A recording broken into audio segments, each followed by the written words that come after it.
सवाल ये करना चाहता हूँ कि कासिम अत्तारी साहब से कि ज़कात जो है किस किस के ऊपर वाजिब होती है। ज़कात किस पर वाजिब होती है, उसका सादा सा मसला ये है कि हर वो शख्स कि जिसके पास 52.5 तोले चांदी या इसके बराबर रकम हो या इसके बराबर करेंसी कोई भी हो, डॉलर है, पाउंड है, या उसके पास इतना जो है वो क्या नाम है माले तिजारत है, तो उसके ऊपर ज़कात लाजिम हो जाएगी, जबकि नंबर 1 इस रकम के ऊपर साल गुजर जाए, यानी उसके साबिल निसाब होने पर साल गुजर जाए। और दूसरा ये है कि उसकी ये जितनी चीज़ें हैं ये उसकी हाजत असलिया में या कर्ज़ के अंदर मशगूल ना हो।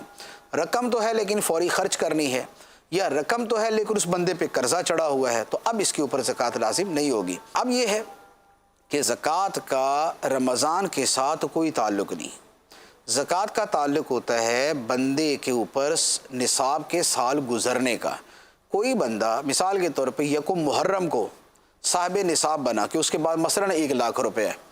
अब अगली यकुम मुहर्रम को अगर निसाब की मिक़दार उसके पास रकम होगी और ज़कात बनती होगी तो यकुम मुहर्रम को ही उस पर ज़कात देना फ़र्ज़ है। अब ताख़ीर नहीं करेगा, अब रमज़ान का इंतज़ार नहीं करेगा। साल पूरा होने से पहले देना चाहे तो दे सकता है कि मुहर्रम में ज़कात होनी है लेकिन ये रमज़ान में ही दे दे, पहले दे दे तो ठीक है, लेकिन गुज़रने के बाद रमज़ान का इंतज़ार करे ये जायज़ नहीं है। तो लिहाजा ज़कात का रमज़ान से कोई ताल्लुक़ नहीं होता।